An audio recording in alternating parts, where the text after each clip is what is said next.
Welcome to the Hardtech Podcast.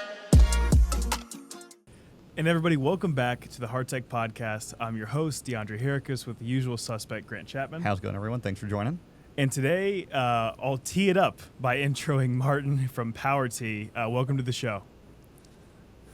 Wonderful. Thank you very much. Honestly, if you're at all familiar with the world of golf, Martin really needs no introduction. But for the listeners that are maybe not as fluent in the world of golf, Martin, could you give us a brief intro on yourself? Yeah, my name's Martin Wyeth. I'm the founder of GolfTech / powerTee. And some 30 odd years ago, I invented a training aid for golfers to help golfers improve their swing. And since then, I think we've teed up around 20 billion golf balls, where we're dominant in the UK and Europe and present in 20 countries around the world. No, that's awesome. And it's one of those industries that is behind the scenes, right? People that get to use your product only see the superficial side of it and don't understand what it takes to actually manipulate that much of the real world all at once, right? Sure. It appears very simple on the surface. Yeah. Obviously, that's just, all great products appear that way, right? You want the user experience to be like, as limited buttons as possible, as limited UX as possible, and just deliver a great experience. So, love to dive into the story of why did you decide to touch this space? Well, I guess at heart I'm an inventor. I'm trained as an engineer, and inventors are constantly looking for ways to make things better. And for a number of reasons, I was learning how to play golf in my 20s. And for anyone who's played golf will know that when you begin the sport, it's an extremely weird thing. You've got a very small bat on the end of a very long stick, and the swing is, when you first experience it, one of the most unnatural feelings in the world. You've had your lesson. Anyone who's had a lesson will appreciate this. The grip is very important, so you have to get your left hand absolutely perfect. Then you overlap it with your right hand. Then you have to position yourself, and there's a whole list for beginners of instructions. You have to keep your left arm straight, you have to keep your knees bent, you have to position your feet properly, you have to position your head properly, and it takes, when you begin, it takes a long time to get into the position to actually take a swing at the ball. Once you've done that, you then bend over, pick up a ball, put it on a tee. If you don't know, you generally elevate the ball before you hit it. And in doing so, you break the grip, you break the stance, you break the posture, everything's reset to zero. So you then have to go down this list again. And during this process as a beginner golfer, I would hit the ball in every conceivable direction. And so in my mind, I'm doing exactly the same thing every time, but getting a completely different result. So the idea behind powerTee, which still stands today, is that if you can stay in position and just change one thing at a time, you can identify where the problem lies and start to work on it and become better more quickly. And fascinatingly, if you watch children use powerTee without any instruction whatsoever, they use it perfectly. They take a swing at the ball, they keep their hands on the club, they look at what happens. If they hit the ball out of the end of the club and it goes right, you see them shuffle their feet in. If they go over the top, you guarantee the next swing they stay down, and within 2 or 3 swings they've hit a fairly rewarding golf shot. May not be perfect, but they've got the ball going, and then they'll keep everything static and do it again. And very quickly they accelerate their ball striking, and they have a lot more fun hitting off powerTee than they do when they're spraying it all over the place. And a side effect of that with kids is that they get completely hooked. They'll hit 100, 200 balls in a sitting. Whereas if they have to bend over, hit the ball, and it's going all over the place, you're lucky if you can get them to hit 5. Well, it's so interesting that it's the, that engineering or science adage of change one variable at a time to see how it affects the results. Because, a golf swing is a highly multivariate, equation, right? Foot spacing, knee spacing, grip, the way you hold your arm. There's, a ton of variables, and it's not like they're additive. they all work together, and you need to move one at a time to find out which one of them is affecting your outcome the way that you want. So it sounds like the powerTee doesn't take you out of that stance, so you can keep everything else the same and change one small thing at a time to kind of learn faster. 100%. And the more you learn about golf, the more complicated it gets.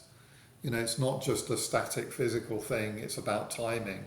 Which part of the swing do you start first? Which part, it's so multivariable, and it's across time as well. Mm-hmm. So being able to just focus and narrow out and take out variables when you're trying to achieve a certain thing with your golf swing it's such a powerful way of becoming better, faster. So Martin, you've helped people hit over 20 billion golf balls. Is that right? Yeah, I mean, as best we can get. Yeah. We don't have a big counter in the sky, but the machines do have meters in them, and we count the meters when we get back. I think our best machine is probably, our record-setting machine has done 1.5 million balls without service. And we've got thousands of these machines out there. We've made literally tens of thousands of them. So, yeah, we're about 20 billion, give or take. I mean, obviously, that's a huge number. I'm super curious on just the journey of scaling the organization and what it took to get to the point where now you've helped folks hit over 20 billion golf balls. At one point, it was 2 and 0. And so what was that journey like? Yeah, great question. First of all, I as I said at the beginning, I class myself as an inventor, and the idea did come to me naturally. But if you do a Google patent search, you're going to find about 2,000 or 3,000 patents on auto tees. I did actually find one dating back to 1906 for an auto tee. So as much as I had the idea, I certainly wasn't the first. And the journey was I'm having these practice sessions, I'm getting frustrated, I'm thinking, man, if the ball would just come back to me on its own, I could really start to work on what I'm doing. So I did some maths, some scratch paper mathematics, and figured out, very harsh environment, golf clubs whacking at it, all the rest of it. The thing's going to cost, several $1,000s. And I looked at the environment that people practice in and thought, man, there's no way people are gonna pay that kind of money for a machine when you're only selling buckets of balls for 20. Back in the day it was $10 or less even. I think when I started they were charging $7 or $8 for a bucket of balls. So I kept pushing the idea back because it didn't make commercial sense to me. And then it came to me at some point that if we didn't sell the machines but we retained ownership and we just charged per ball teed, if you like, maybe that would work. So I did some very simple maths, and you think, wow, okay, if I can make the machine for this and keep it out there for 5 years, it's gonna be a decent cash business. So and I labelled it a strike fee. And I think I thought of that independently. I've since learned that Xerox did it with photocopiers, and that's what pretty much launched Xerox, was charging per sheet. Mm-hmm. So they'd give the office the photocopier and then just charge them per photocopy. So I built a prototype. Being an engineer, that I think the total money that went into the prototype was less than $100. It was made from scrap. The most expensive thing on it was a bit of false grass for the ball to come up through. Everything else was pretty much salvage from the laboratory and whatever. So I gave it variable tee heights. I made a couple of good decisions. One was bringing the ball up from below ground, and the other one was not to pipe the balls to the bay but to have them in a local reservoir. Mm-hmm. And started showing it to golfers. And they just went crazy over it. They loved seeing the ball come out of the ground. They loved the variable tee heights, and they were pounding away at the prototype that was sort of underneath was all basically string and scotch tape. Yeah. And saying, "Oh my God, when can I use it? When can we have this at our club? When can we whatever?" So the golfer reaction has to this day has remained very, very strong to powerTee. People love seeing the ball come out of the ground. They love the variable tee heights. And then when they start using it and they get into a really good rhythm and they start hitting the ball again and again and again with great consistency and great results, they bond with the product extremely strongly. And I bet this is very similar to how, like, basketball players, we had Hardtech, it's a company making a basketball return system. And, those are thousands of dollars when you're trying to get the auto ball returns if you have them in your gym or things like that. But many people share them. One of the other guests on the podcast was doing this for, like, an at-home use version. They would return the ball to you automatically. So very similar thing where the athletes fall in love with this piece of equipment that lets them do their sport, or that part of their sport they're trying to practice, faster and more consistently. So you can just get more at-bats, pun intended here, right? In a single practice session. Pretty much every sport has a tool to enable repetition. I was a huge fan of Chris Evert when she was playing tennis, and she would practice 1,000 baseline shots a day. Mm-hmm. And she used a machine to serve up those balls. Now, there would have been no shortage of people willing to warm up with her. So why use a machine? And I think when you watched her baseline game, she could put the ball on the lines from just about anywhere. And that was just from grooving in a baseline swing, literally a baseline, just again and again and again. Pure, simple repetition. And what we found with powerTee is the lie is always perfect. The position is always stable. You can put alignment strings. Jim Furyk helped us with an alignment system, so you can set your feet in position as a frame of reference. And every time you swing the golf club, it's clean, the ball is at a consistent height, and you get a really good baseline swing.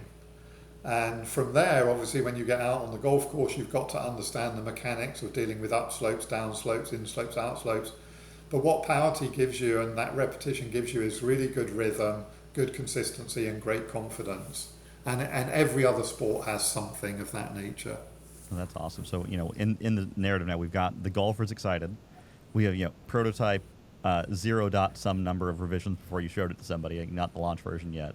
It's my favorite experience of being, in product development, making products that people use. Like, you always say to yourself, how hard could it be to make this, robust and last? And Martin, I know you probably went through a lot of iteration and fun, not to get into the magic that makes it work, but was that process a rewarding one for you as an inventor engineer to go through and go from concept to make it robust enough, or was it one of those, I just wish people would be nicer to my toy so I could launch it earlier moments?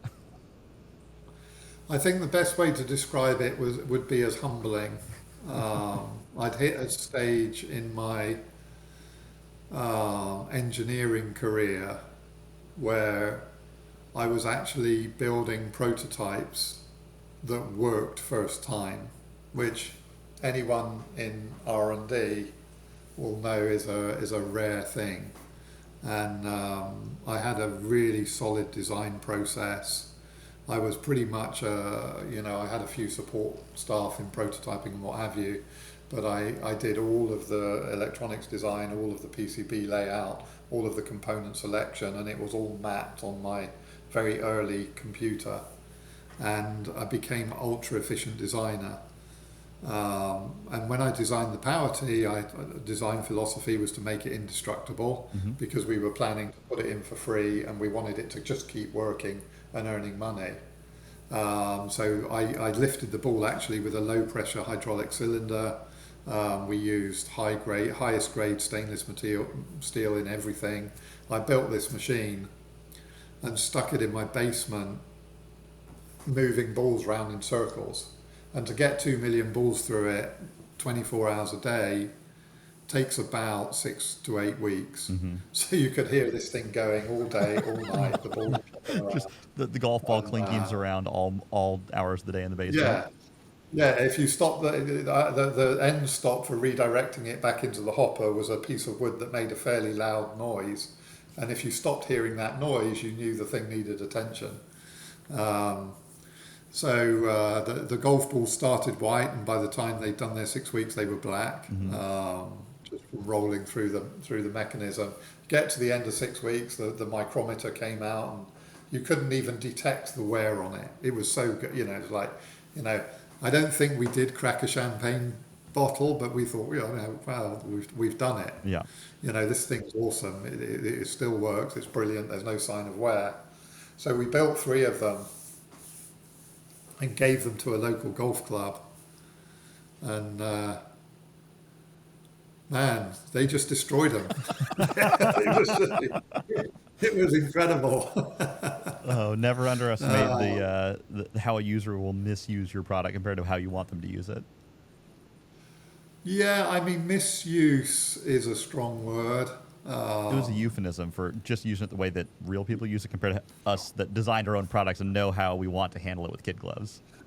It's like golf. You're trying to hit the ball straight, but it doesn't always happen. So, you know, I put the hopper lid 2 feet behind the golf ball, and people were hitting it right in the middle. So the club is trying to hit a ball, you know, that big, and it's hitting the ground 3 feet behind the ball. And you're looking at that going, you know, it's a 2-inch ball, or less than 2 inches, and you're missing it by 3 feet. You know, and the temptation is to think, well, you know, what are you doing? Yeah, it's golf for you. But the reality is, it's such a wide arc.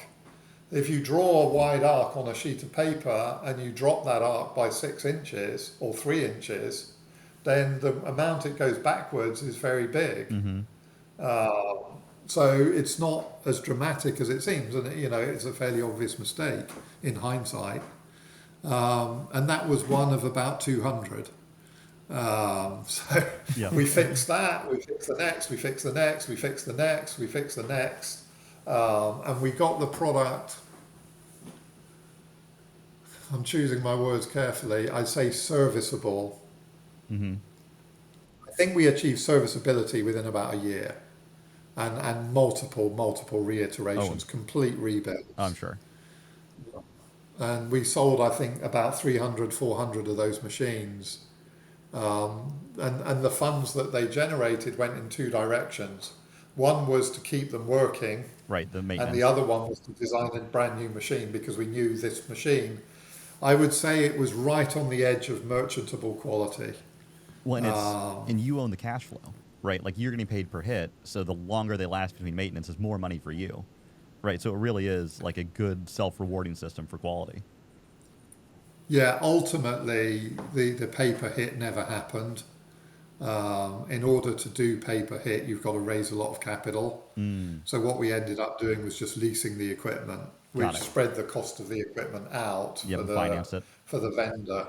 But we got our capital up front. Gotcha. Otherwise, I'd have had to have sold so much equity in the business. No bank is going to finance an unreliable revenue stream. Yep. Well, and in fact, when we hit the credit crunch, they wouldn't finance a reliable one. So, yeah, that's a lesson for all the other Hardtech founders out there that think banks are there to give them money, and the answer is most likely not. Banks finance really consistent fixed goods that have assets against them. They're so tough to get either for development or even deployment dollars for things like hardware as a service, like Xerox and what we were describing. I think here in America, and that's generally true of banks for sure, they've gone through a lot of changes in the last 50, 100 years. Mm-hmm. In America, you've got the SBA, which is just phenomenal. It really does give a lifeline to entrepreneurs and inventors, and I can't speak highly enough of them. Coming from the UK, where our equivalent is, I think it started as a SFLG, Small Firms Loan Guarantee, and then it moved to EFG, Enterprise Finance Guarantee.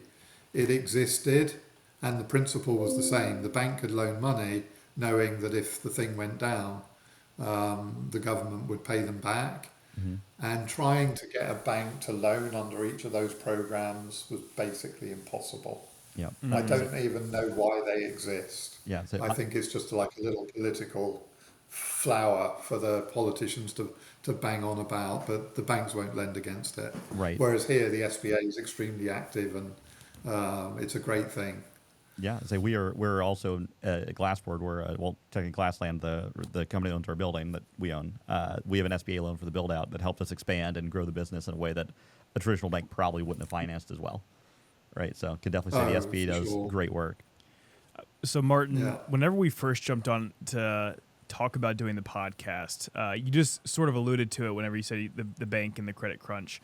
You guys had this like trajectory of growth, and then something happens, and then you guys came back and have had obviously this incredible triumph, and you've had some really awesome stories. Would you mind, if you can, diving into that just from like a lesson perspective to kind of double click on the conversation point around relying on banks as a hardware founder or owner?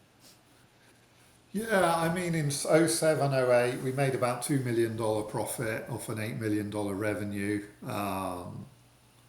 We were growing exponentially. We got invited to Buckingham Palace to meet the Queen. We got the UK's highest award. And at the time, we were sort of at a crossroads. What do we do? The business is doing so well. I think we had, our current bank account had $1.5 million in it. We had a lot of in-house leases, $3-4 million worth of leases in-house. And we ultimately, a convoluted decision making, we decided to come to America. The market here was very similar to the market in the UK. The ranges sold by the bucket. It was a big market. I think at the time America spent about $1 billion a year on range balls, and we're typically worth about 25% of that. So we take a range revenue, we grow it by about 25%. So we spent a lot of money. We got all our immigration sorted. We moved out here. And in the intervening window between deciding to come here and actually landing, of course, we had the 2008 financial crisis. The banks collapsed, or a lot of banks collapsed. They got bailed out. The language both sides of the Atlantic was very clear. The bailout's gone ahead. Any short-term liquidity issues, don't worry about it. The banks will start lending again soon. So we took a view that because we were going to be selling at the very top of the range market, the most fundable businesses available, that we should proceed. So we came out here, we set it all up. We had, I bought about $1 million in cash, $1 million in inventory. We placed in our first 6 months, we signed up, I think about $3 million worth of leases. And everything was going better than we could have hoped for. Out of a clear blue sky, we sold all these machines. And then as we got all the bits in place, got premises sorted out, offices, immigration's quite challenging when you come here for the first time.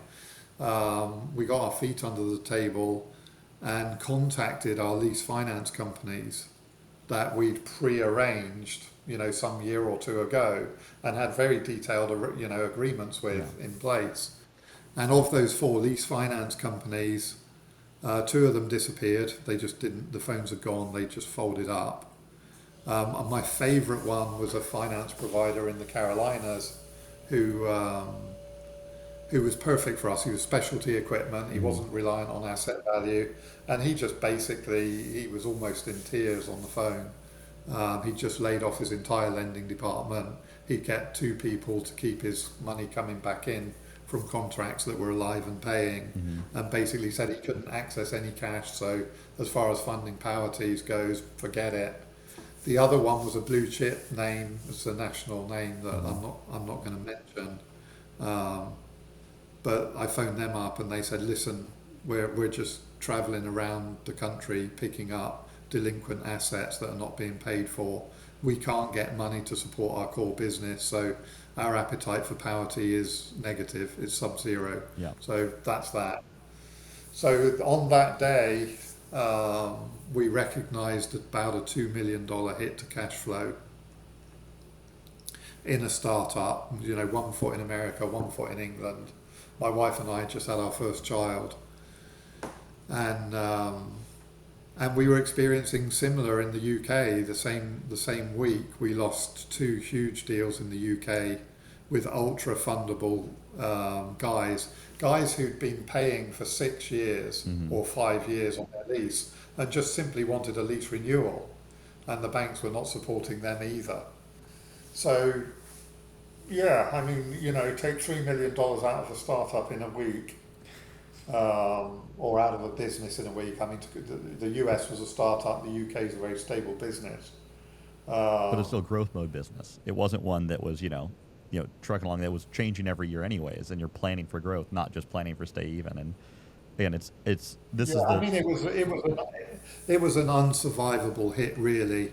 Had we not bootstrapped the company to growth and attained all the skills around bootstrapping, we wouldn't have survived it. So we made a decision here to. The banks and the government were singing the same tune. Oh, don't worry about it. Lending's going to come on soon. Blah blah blah. So we bought into all that, and I said, let's just hang it out for 2 years. The UK can probably hold its own, and we'll see what we can do. And so we sort of landed the business into this. Oddly enough, actually, not selling those contracts probably saved us, because if we'd have sold them and bought in, a few $1 million, we'd have spent it on growth, and then we'd have hit a wall. Yep. Sure. So anyway, the credit crunch just went on forever. I mean, it just literally ground on and on and on. The housing market collapsed here. Yep. Everything just went into this really low grade. The driving ranges were losing 10, 20, 30, 40, 50% of their revenue. And you take 30, 40% off the top line, it's pretty hard to trim your bottom line by that. Oh, yeah.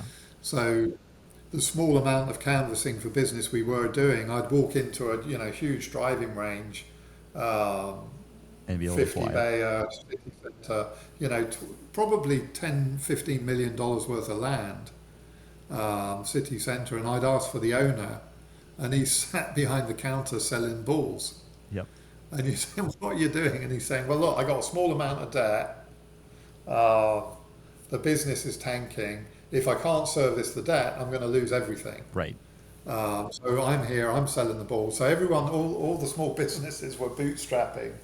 And you talk to those guys about spending money, and they're not interested. Right. So we hit a very long slump. Yeah, I mean, I don't know if that's what you were looking for, but to describe it as gruesome doesn't quite cover it. Well, and I think the amazing part of your story is the hindsight clarity to now know. I'm sure it wasn't clear when you were going through it, but you've got the clarity of, here are the dominoes that fell, and here's the things that we got lucky that saved us. Here are things that happened to us that totally sucked and hurt and almost killed us, but we're still here. So I think my thing Sure. that's I'm so excited to hear is what's been the upswing from that. Because I think this is the lesson for all the listeners is, Hardtech is really hard. Unlike software where you can't Sure, tear it down yeah. to a team of 2 people and just keep your software running on a small server you're running. Like, you have inventory, you have to service your stuff that's in the field. Like, you had to stay alive and to survive to see the second half. So what was the stuff that allowed you to come up out of the credit crunch and the '08 crisis everyone faced in the space? Well, the things we did really well was we maintained our reputation. We kept our customers well serviced. We kept their machines running. We kept them at a very high level of satisfaction as best we could. We lost a few on the West Coast where, with them over there and us on the East Coast, we couldn't give them what they needed. But their leases matured. They just didn't renew, which is extremely rare with powerTee. On the renewal rate's 96%, I think. But as we climbed out of it, the whole company was exhausted. A lot of the processes had fallen out. There was a complete draconian design freeze. Was the only way we could control the technology. No R&D, which is, for me was awful. I'm an R&D'er. But we got an SBA loan. We became green card holders, which opened up SBA. SBA was not open to visas, but it was to green cards. We onboarded Jim Furyk, who's just a legend, not only a legend of a golfer, but a legend within the industry as a good guy on every level. He's super well respected, and his playing record. When we signed with him, the all-time money list went Tiger Woods, Phil Mickelson, Jim Furyk. So he sort of flies under the radar a little bit. But we signed up with him, and we asked, what we offered him a very small deal. He's local to us, and I said to his, I sort of said to his father, who's part of the deal, why did you join us? We're not going to, even if we knock it out of the park, it's not going to be the biggest deal you ever did. Right. And he said, look, we just think it's a really cool product, and we'd love to help see it grow. That's awesome. So that was fantastic. That was a shot in the arm. We got our first contract funded in 2017. So we had an 8-year vacuum of no lease finance, no capital injections. And we started putting the pieces back in place, regrowing the business. That was really tough. It's hard for owners when the business is getting battered. I think in many regards, even though your employees get their regular salaries, they get their paychecks, what have you, I think in many regards it's actually harder for the employees because they don't have the control. Mm-hmm. They have the fear without any control. So reinvigorating the staff was challenging. And the strength of the product and its performance commercially is what carries it. Wherever you put powerTee in, range revenue grows. It's unarguable. It didn't grow as much in the recession, but it did grow. And also during the recession, the range revenue was growing against a declining trend. Right. So any driving range that performed as well in 2010 as it did in 2009 was pretty much 25% ahead of its competition. That's right. But when they're looking at the year-on-year comparison, they're saying, well, you promised me 25% growth and I've only got 20%.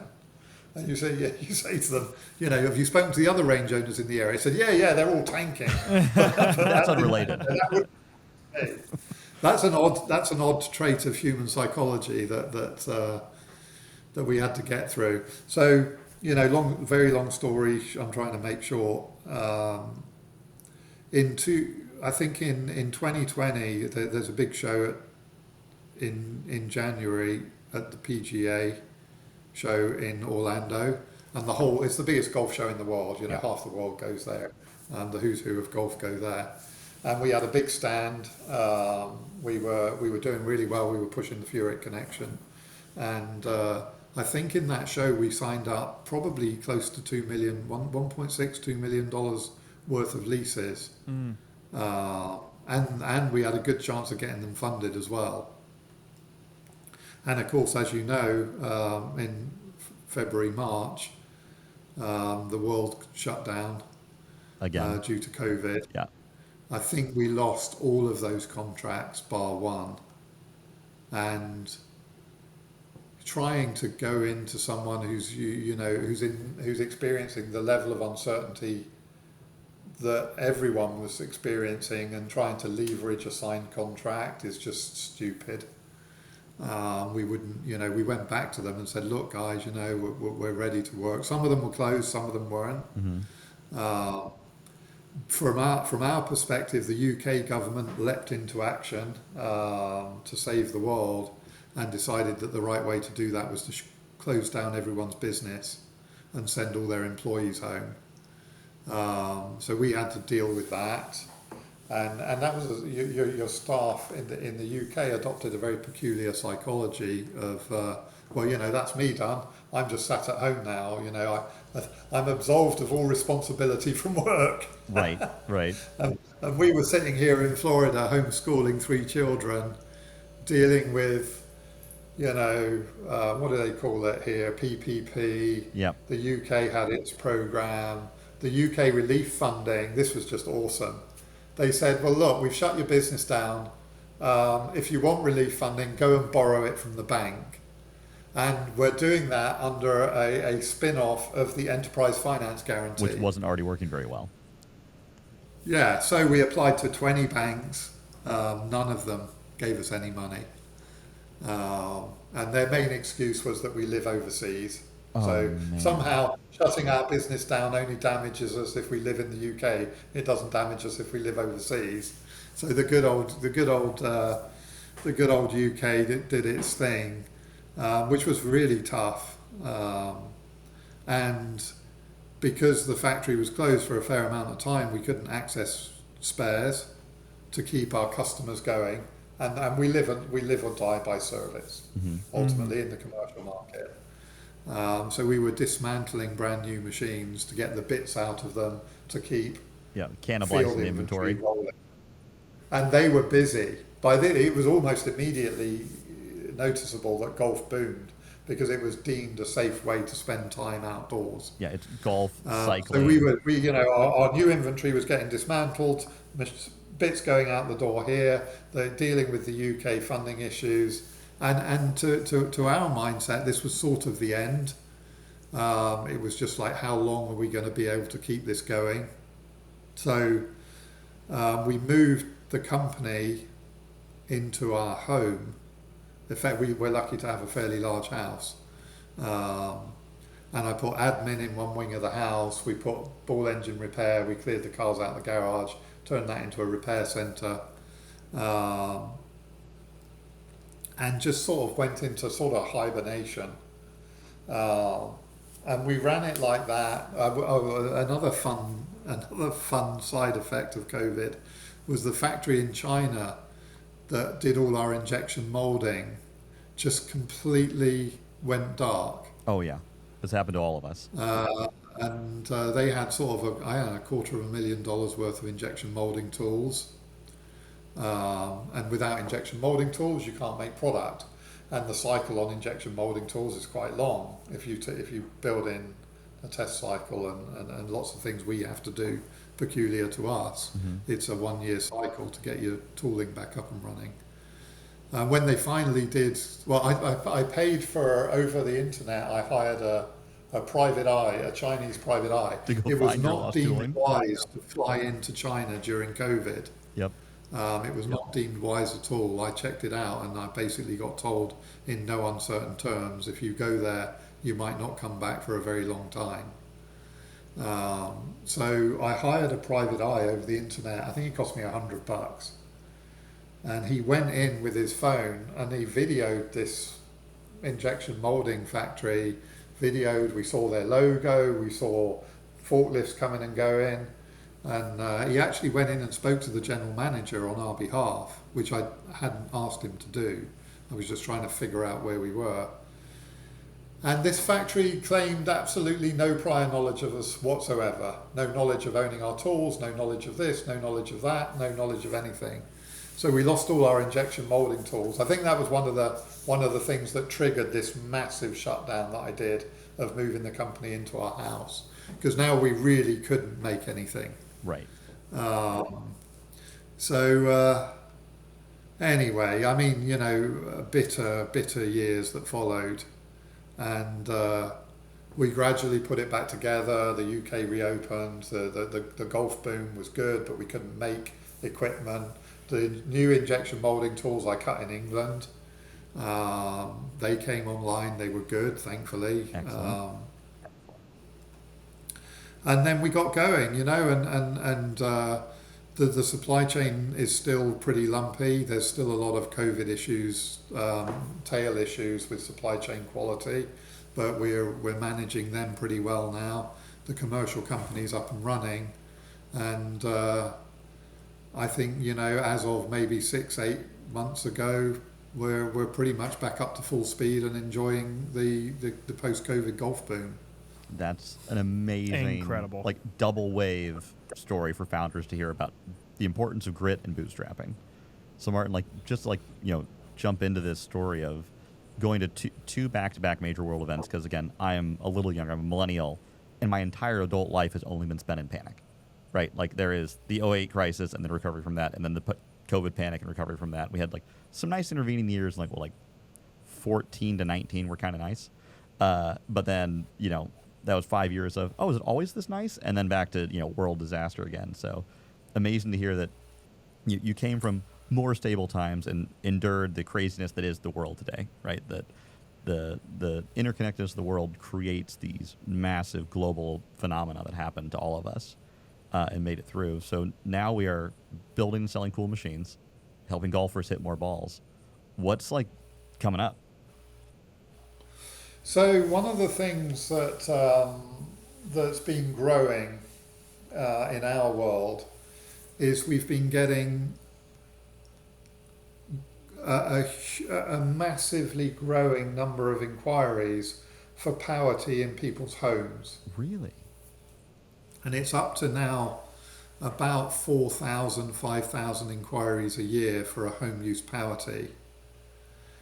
And I spotted this trend about a year ago, and the issues with selling home users the commercial powerTee is engineered for robustness, serviceability, multi-environment. It's engineered for its environment, and as such it's quite deep. The mechanism's quite deep. We straight push the golf through it. It's got to take a vast amount of abuse. Generally speaking, people are respectful with our equipment in the commercial arena, but one of the things our competition who've come out against us don't understand is that if every 100th golfer that uses your equipment is an idiot, then you're going to have an idiot on your machine once a week. Right. And if your machine can't cope with that, then you don't have a business. So our machine is engineered to such a high standard commercially, and that impacts its weight, it impacts its depth, it impacts a lot of things. And the infrastructure it needs to be installed within. Yeah, I mean, the installation process is involved. You've got two choices. You either build a deck that's 12 inches high, or you cut a hole in the floor that's 8 inches deep. And both of those things involve that space in the home being monopolized for golf. Dedicated, yeah.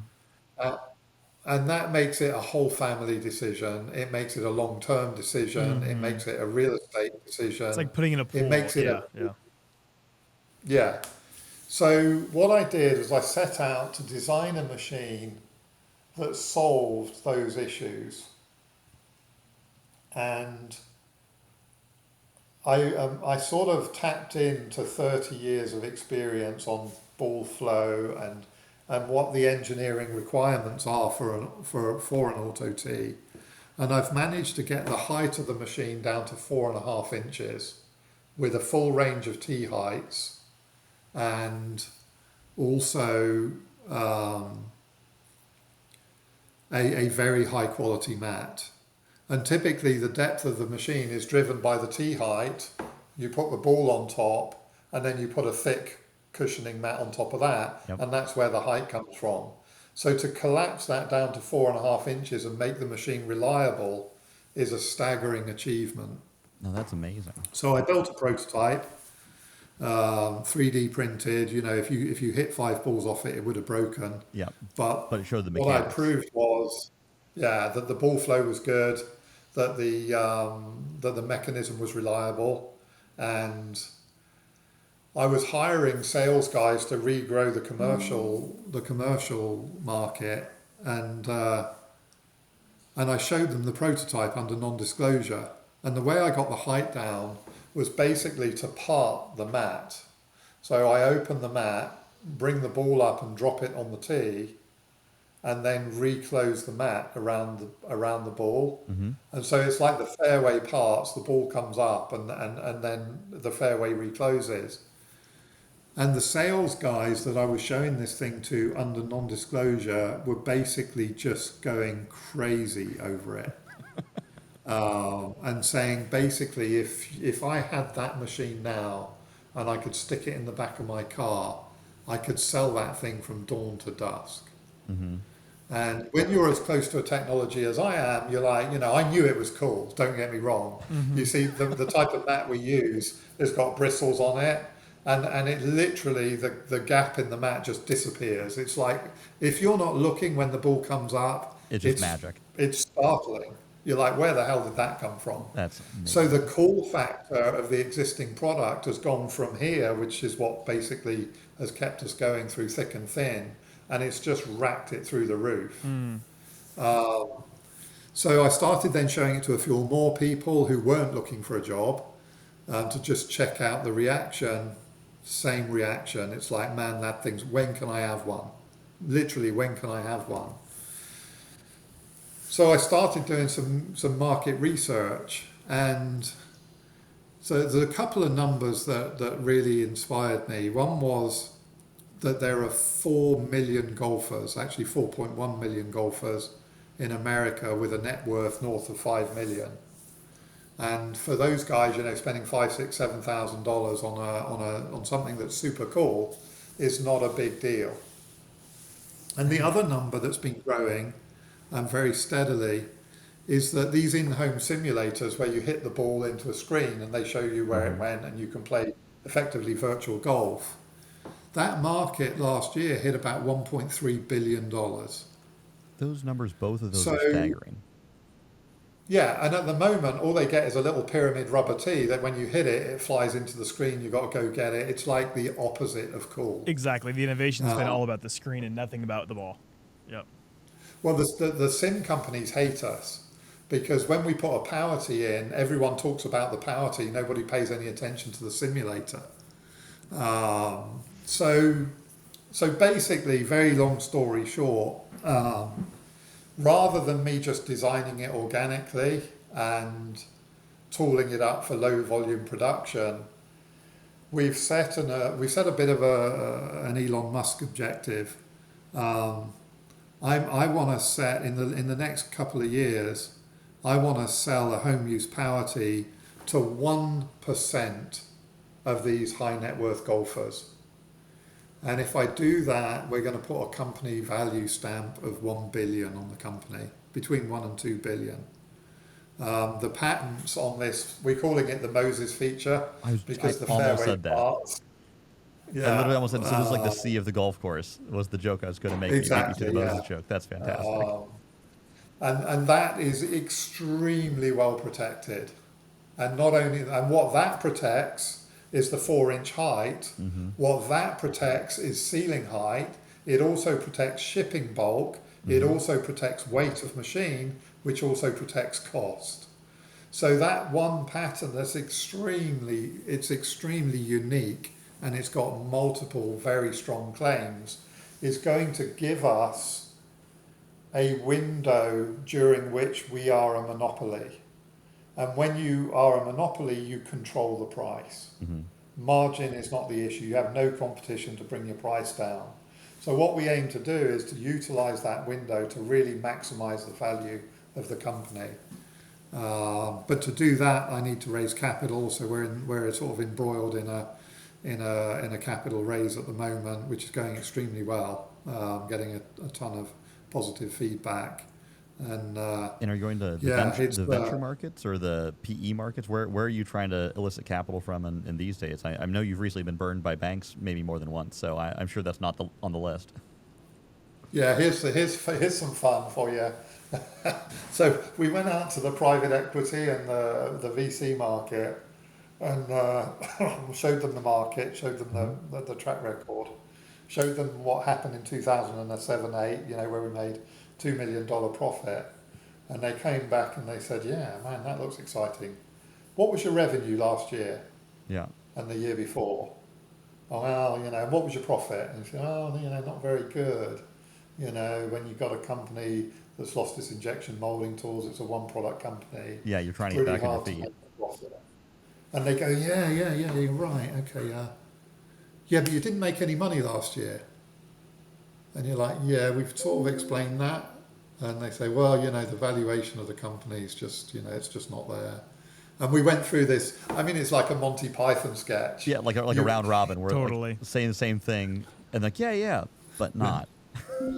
when you've been through as many wars as I have, you can sometimes be a little bit direct. And I was really having to rein myself in with these guys. I mean, they look like intelligent people. But they say such stupid things. So by contrast, if you put the opportunity in front of a high net worth golfer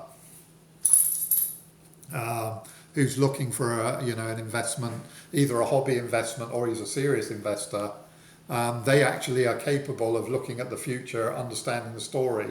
And I think where we're going to end up with is, working with working with high net worth individuals who are keen golfers, who, I think I'm going to say I've shown about 50 people who would be prime targets for buying a powerTee, and potential investors at the same time. I've shown them around the factory, shown them around the R&D, shown them the prototype, and 20 of them want one. As soon as it's ready, say, right, put me down, I want one of those machines. And a good percentage of them are waiting for the PPM to come out so they can invest. Mm-hmm. So I think we're going to do pretty well on that equity raise. We valued it very conservatively. It's tough to value something like this. Mm-hmm. But we put an $18 million valuation on just the home use machine. So we're doing the raise in just a standalone company, so the investors know where their money's going. It's not going into the commercial business. It also means we got another string of products that we'll be launching in the coming 3 years, so they will all get their own raise of one kind or another, and there's no sort of pollution and there's no complexity. The investor knows what they're getting. So yeah, it's the opportunities with the home use machine are literally endless. It's super exciting. Yeah, it's the idea that I could have a machine like that at my house I'm terrible at golf today, but I would not be tomorrow with that machine, that's for sure. Grant, any thoughts on that home use machine? I think the real it's astonishing. It's absolutely astonishing how quickly people get better and build confidence. Well, I think the magic is, hey, the exact user of this machine are also the exact users that have enough capital to invest in something like this. Not like just as the capital invest, but like to invest in purchasing this for their home, right? This is, it's not out of bounds for people to invest in their hobbies in their house at that level of wealth. And golf is the hobby for people of that level of wealth. Like, it really is this perfect go-to-market fit. And you don't have to sell many units because they're so high value to the end user. Because it's not the dollar value, right? It's the percentage of their day that they may spend on that machine. And what is that worth to their either net worth or annual income? Right? There's plenty of machines that you have to make for everybody because it's the only way to make money on it. Right? Apple has to make AirPods that everyone can afford because that's how AirPods get profitable. This is totally different. Yeah. And I love designing for these spaces because you don't have to worry about saving every nickel in production. And you don't have to worry about cheapening it up. You can build the best product. And then also it's more fun to sell. Oh, totally. I mean, you think... Yeah. Oh, go ahead, Martin. Yes. The design remit, and what we're raising 6 million, capping it at 10. We got a lot of high-profile athletes looking at investing. The design remit is to make this thing literally sub-zero super cool. It's going to be phenomenal. It's going to look great. It's going to perform great. If you want to reduce the tee height, you just tap the ball on top.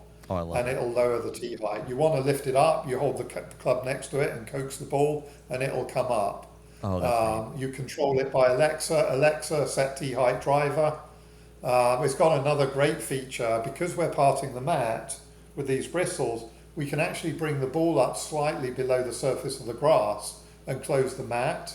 So we can simulate, if you're playing simulated golf and one of your guys hits it into the rough, and the other guy hits it down the fairway, when it's his turn, the ball's going to come up simulating a rough lie. No way. So the cool factor of the product is just literally off the charts. And, you could get very, very over-aggressive with valuation. And we've had a lot of people who get it are saying, well, why are you selling this at 18 million valuation? And we've wrestled with that. We obviously don't want to give equity away.